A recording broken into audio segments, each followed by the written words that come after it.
Hi guys, welcome back to another video. बालको आज हम कक्षा 12वीं entrepreneurship chapter number 1 entrepreneurial opportunity यानी कि मौका स्टार्टिंग से लेकर एंड तक अगले 5 मिनट में पूरी तरीके से समाप्त करने जा रहे हैं। अगर आपको इस चैप्टर के नोट्स चाहिए तो टेंशन न को डिस्क्रिप्शन में डाल दूंगा, परेशान होने की जरूरत नहीं है। बट उससे पहले अपनी कुर्सी की पेटी टाइट कर लो क्योंकि चैप्टर बड़ा इंटरेस्टिंग है और धंधे की बात में हमेशा ही मजा आता है। चलिए शुरू करते हैं। सबसे पहले बात करते हैं 3 ऐसी टर्म जो कि आपको इस पूरी पुस्तक के अंदर पढ़नी है। पहली है एंटरप्रेन्योर, दूसरी है एंटरप्रेन्योरशिप और तीसरी है एंटरप्राइज। देखो मतलब बहुत सिंपल है। एंटरप्रेन्योर का मतलब वो व्यक्ति जिसके दिमाग में मौका ढूंढने की इच्छा है, जिसकी खुजली है, जिसको लगता है कि मैं बहुत कुछ कर सकता हूं। ठीक है। एंटरप्रेन्योरशिप मतलब वो उसकी खुजली या वो उसकी क्रिएटिविटी। जब एक आदमी कुछ दिमाग लगाता है, ये भी कर लेते वैसा भी कर लेते, कुछ बना लेते कुछ बढ़िया सा, तो इस पूरे प्रोसेस को बोलते हैं एंटरप्रेन्योरशिप, जहां वो अपनी क्रिएटिविटी, इनोवेशन और ये सारी चीजें करता है। और ये करने के बाद जब उसके सामने एक बेहतरीन सा प्रोडक्ट निकल कर आ जाता है तो उसको बोलते हैं उसकी एंटरप्राइज, यानी कि वो कंपनी जिसके अंदर वो प्रोडक्ट बेच रहा है। अब शुरुआत करते हैं हमारे इस एंटरप्रेन्योर से, यानी कि इस बिजनेसमैन से। तो हमारा जो बिजनेसमैन है वो हमेशा अपॉर्चुनिटी के ख्याल में रहता है, यानी entrepreneur is the one who always searches for an opportunity.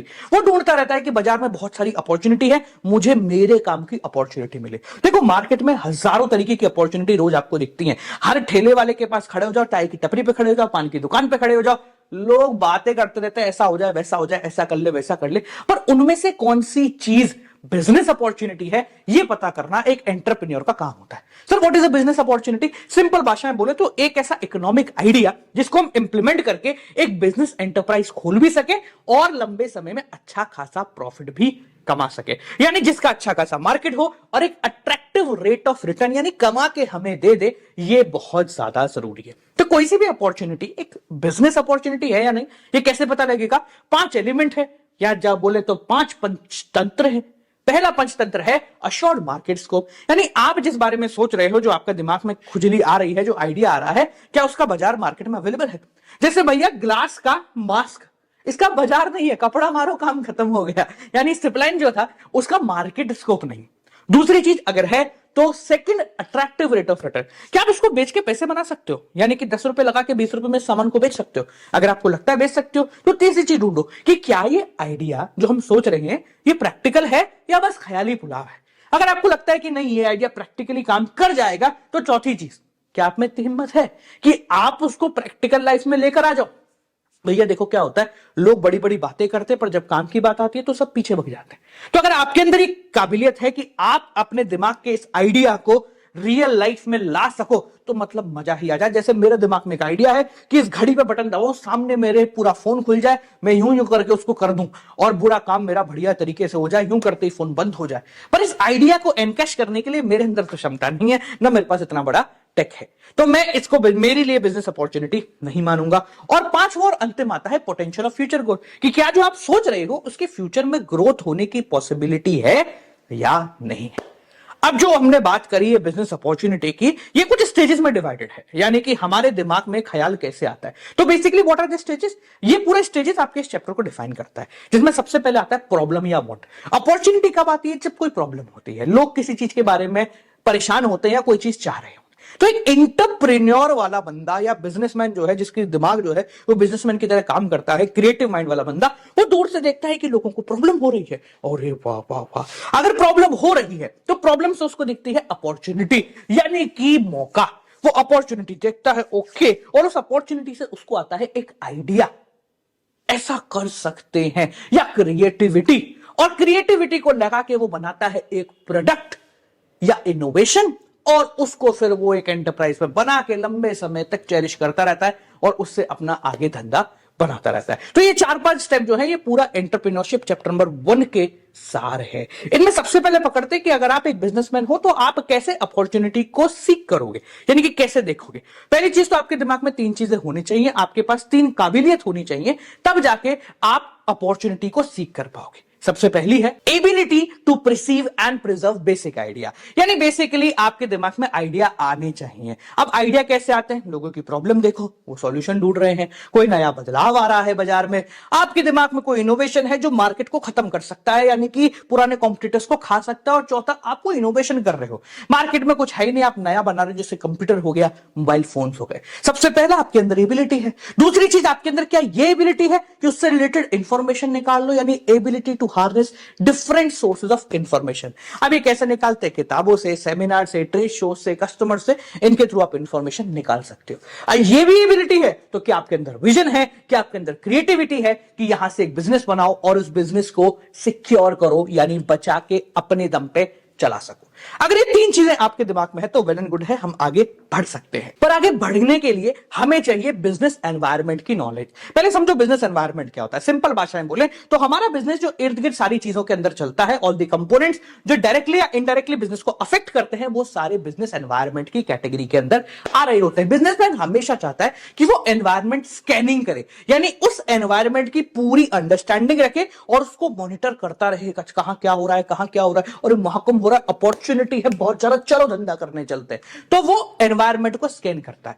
Environment scanning से उसे बहुत सारे फायदे होते हैं। सबसे पहला फायदा, उसे आइडेंटिफाई करने में मदद आता है कि आने वाले समय में क्या आने वाला है, यानी कि अपॉर्चुनिटी आइडेंटिफाई करने में मदद करता है, जिससे वो उससे फर्स्ट मूवर एडवांटेज, यानी सबसे पहले भाग के जाके वहां खड़ा हो जाए, ये काम वो एनवायरनमेंट स्कैनिंग से कर सकता है।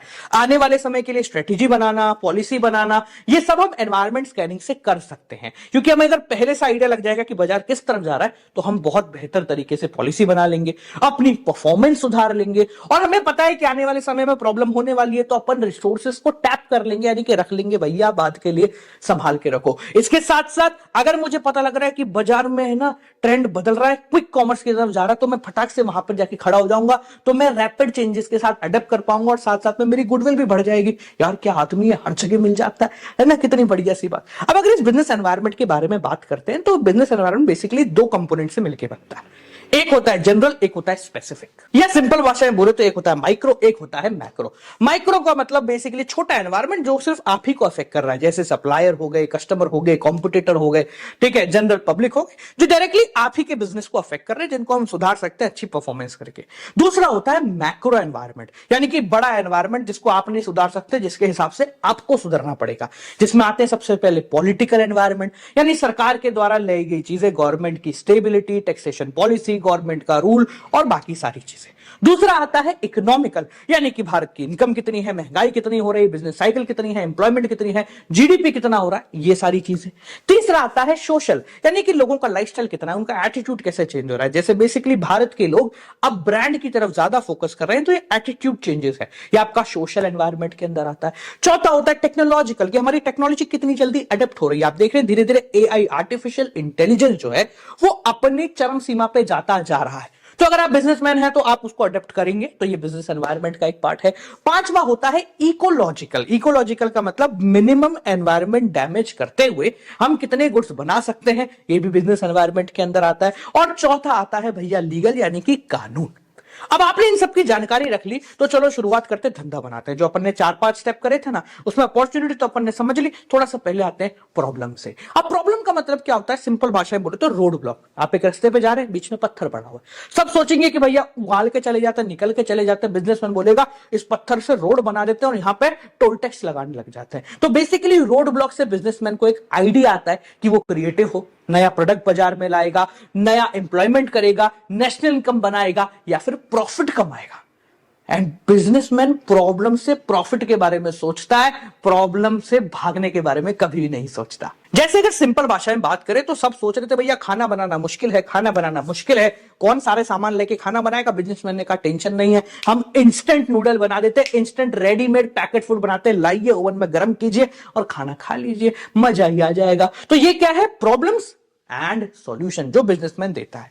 अब आपके सामने एक प्रॉब्लम आपको दिख गई कि यार 12वीं को एंटरप्रेन्योरशिप कोई भी नहीं पढ़ा रहा है, कोई इनकी प्रॉब्लम को सॉल्व नहीं कर रहा है। तो अगला आता है आपका आइडिया जनरेशन, कि मैं क्या कर सकता हूं। बेसिकली आइडिया जनरेशन एक क्रिएटिंग, डेवलपिंग और कम्युनिकेटिंग का प्रोसेस है, जिसके अंदर हम अपने कॉन्सेप्ट जो दिमाग में है उसको रियलिटी में लाते हैं। अभी आइडिया आपके पास कैसे आएगा? आइडिया आने की बहुत सारी आइडिया फील्ड्स होती हैं। जैसे नेचुरल रिसोर्सेज से आइडिया है, जैसे मेरे दिमाग में भैया पेड़ पौधे देख के आइडिया है, इनको काट के लकड़ी बना के बेचा जा सकता है। और ये जो फूल है, फ्रूट है, उनको लाएंगे, ब्लेंड करेंगे और बॉटल के जूस बना के बेच देंगे। तो नेचुरल रिसोर्सेज से आपको आइडिया आ सकता है। एग्जिस्टिंग प्रोडक्ट जो बाजार में है, भैया एंटरप्रेन्योरशिप की बुक जो है वो इतनी मोटी है, इसको पतला करते हैं, हेल्प बुक बनाते हैं, बाजार बहुत सॉलिड चलेगा, बच्चों की प्रॉब्लम सॉल्व हो जाएगी, उनको सब्स्टिट्यूट कर दीजिए। मार्केट कहां जा रहा है, यहां से भी आपको आइडिया आ जाता है, और यार ये तो सब लोग महाकुंभ में जा रहे हैं, चलो अपन भी जाके वहां दुकान लगा लेते हैं। चौथा आता है ट्रेड अपॉर्चुनिटी, यानी कि आपको दिख रहा है कि नए ट्रेडिंग प्लेटफॉर्म जनरेट हो रहे हैं, ई कॉमर्स आ रहा है, क्विक कॉमर्स आ रहा है, तो अपन उसकी तरफ जाएंगे, वहां से भी हमें आइडियाज आ सकते हैं। और सर कहां से आ सकते हैं? और है अपना सर्विस सेक्टर, कि भैया हॉस्पिटैलिटी में काम कर सकते हैं, आईटी में काम कर सकते हैं, रिपेयरिंग में काम कर सकते हैं, कुछ क्रिएटिव फील्ड्स होती हैं।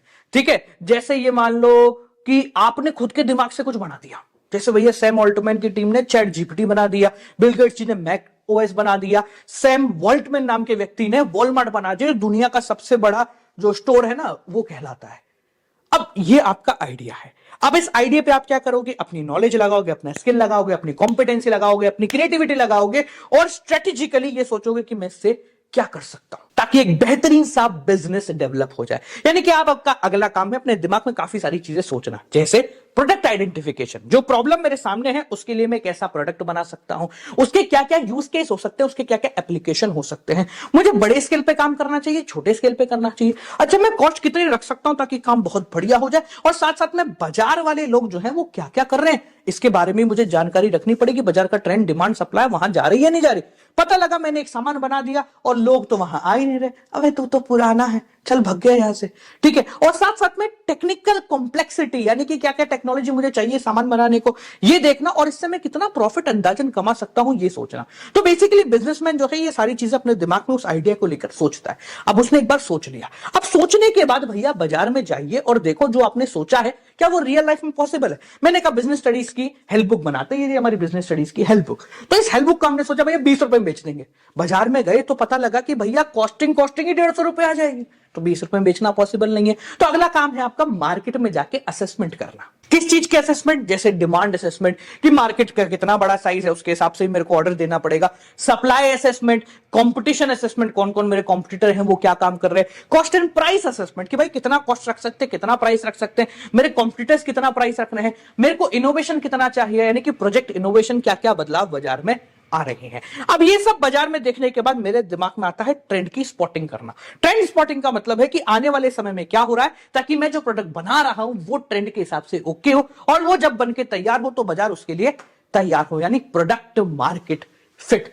अब बेसिकली ट्रेंड स्पॉटर नाम के लोग होते हैं जो भविष्य की आगे गणना कर लेते हैं, पर वो बहुत महंगे होते हैं। तो आप खुद भी ट्रेंड की स्पॉटिंग कर सकते हो। कैसे कर सकते हैं? बहुत आसान तरीका है। सबसे पहले रीड ट्रेंड करो, यानी बेसिकली न्यूज पढ़िए, मैगजीन पढ़िए, लीडर्स को देखिए, उनकी बातें सुनिए, इससे हो सकता है।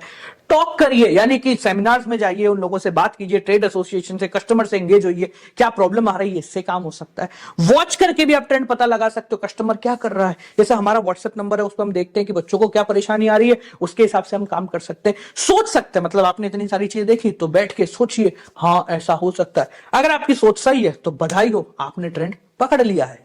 अब देखो क्या सिर्फ ट्रेंड पकड़ने से काम नहीं होता। आपने ट्रेंड पकड़ लिया, सोच साच लिया, अब आ जाते हैं अपन क्रिएटिव प्रोसेस पे, यानी कि सामान को बनाने पे। आइडिया है, ट्रेंड है, मार्केट सब समझ लिया, अब सामान बनाते हैं। अब सामान बनाना यानी कि थोड़ा सा क्रिएटिव होना, ये बहुत बेहतरीन काम भी है और उतना ही हेक्टिक भी है। जब क्रिएटिव प्रोसेस की बात करते हैं तो इसके अंदर 5 स्पेसिफिकली स्टेप आते हैं। सर कौन कौन से होते हैं? ध्यान से समझना, स्टेप बाय स्टेप चलेंगे। सबसे पहला आइडिया जर्मिनेशन, यानी कि सीडिंग स्टेज, एक ऐसी स्टेज जहां पर हम उस अपॉर्चुनिटी को वापस से अपने दिमाग में लाते हैं। यार क्या सोचा था, क्या होता है जब हम बहुत सारी चीजों के बारे में सोचते हैं तो कोर आइडिया को छोड़ देते हैं।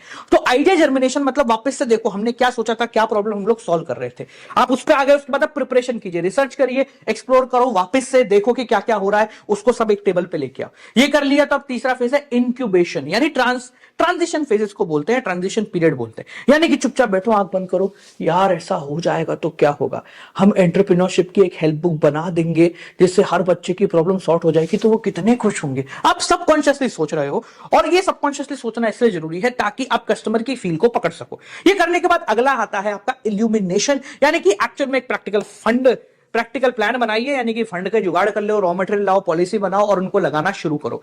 और जब ये लगा देंगे तो अगला पांचवा और आखिरी स्टेप आता है वेरिफिकेशन यानी टेस्टिंग स्टेज। सिंपल भाषा में बोले तो प्रोटोटाइप स्टेज होता है, जहां पर आप बेसिकली अपने आइडिया की फिजिबिलिटी चेक कर रहे हो, चेक कर रहे हो प्रोडक्ट मार्केट फिट है या नहीं। कुछ बच्चों को दिखाओ, वो पसंद करेंगे तो बहुत ही अच्छी बात है।